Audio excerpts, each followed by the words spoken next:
Okay, seterusnya in the last, this is the last subtopic of this chapter, right? Okay, so previously we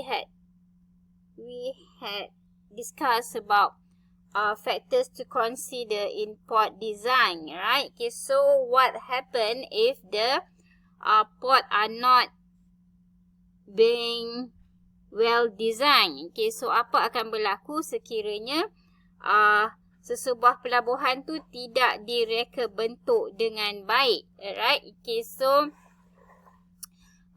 that will be our next topic, which is effects of port design flaws. Okay, so these are the factors. Okay, tapi sebelum kita pergi faktor ni, kita tengok increase lead time, increase number of accident, reduce level of responsiveness, increase in cost. Alright, okay, so kalau tak betul kita punya design ataupun ada kekurangan lah, okay, kalau ada kekurangan dalam kita punya port design, okay, so akan menyebabkan increase lead time, increase number of accidents, reduce level of responsiveness dan increase in cost. Okay, so before kita proceed ni, kita cuba tengok apa kaitan dengan design tadi. Okay, okay, so look at this, right? Okay, so previously kita discuss about factors to be considered in port design. Okay, and now if the design have flaws, okay, so what are the effects, alright? Okay, so penting lah, okay, untuk kita design our port dengan baik. Okay, okay, so yang kita tengok ya, alignment and width of approach. Okay, ni yang pertama ni adalah berkaitan dengan kemasukan kapal. Okay, kita nak pastikan kapal dapat keluar masuk, kawasan untuk kapal keluar masuk adalah luas, okay, supaya tidak berlaku pelanggaran. Okay, depth of sea, ya, okay, so kapal boleh masuk dengan baiklah. Okay, so then another one is human factors. Kenapa nak human factors? Juga kita fikirkan tentang keselamatan. Okay, so kita nak aliran kerja, okay, we want the workflow to be smooth. Okay, minimize movement. Alright, okay, so human factors in ship handling. Okay, and then kat sini juga ada faktor keselamatan. Okay, and then physical environment. Physical environment pun ada faktor keselamatan. Okay, so kita kena pastikan tanah yang baik dan sebagainya.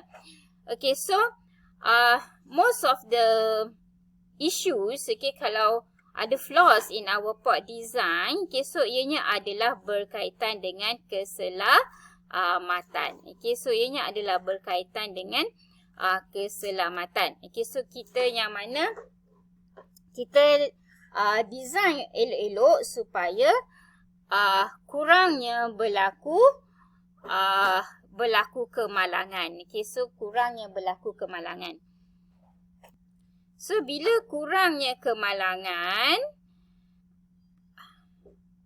okay, so kalau kalau ada masalah, okay, dalam kita punya design, maka akan berlaku kemalangan. Okay, so bila berlaku kemalangan, dia jadi havoc, isn't it? Dia jadi leceh. Okay, so dia akan menyebabkan tambahan tugas-tugasan, kan? Tambahan nak kena clearance, okay, nak kena maintenance, nak kena replacement, alright? Okay, so tu the risks ataupun the risks of bila berlakunya kemalangan. Okay, so bila berlakunya kemalangan, bila orang lain terpaksa buat kerja-kerja lain, ataupun bila berlaku kemalangan, berlaku juga kesesakan juga, kan? Okay, jalan mungkin tertutup dan sebagainya. Okay, so ni akan increase in lead time. Okay, so ni akan meningkatkan masa sesebuah operasi ataupun sesebuah aktiviti. Okay, dan juga bila ada kemalangan, maka ada perlu replacement, ada perlu maintenance, maka ini akan increase in cost. Okay, so akan ada benda-benda yang akan melibatkan cost lah, kan, bila ada kemalangan. Okay, so ni akan increase in cost. Okay, so bila orang lain commit dengan kerja-kerja yang berkaitan dengan kemalangan tu, kena fokus tentang kemalangan tu, okay, so akan mengurangkan level of responsiveness. Okay, so ni maksudnya human tu akan para pekerja lah, okay, so akan kurang responsif, okay, so sebab banyak benda dia nak kena buat, okay, so ni mengurangkan daya, bukan daya lah, okay, so dia mengurangkan kepekaan dia, okay, kecepatan dia memberi maklumat, okay, kecepatan dia dalam memberi maklum balas dan bertindak dan sebagainya lah, okay. So erti kata lain,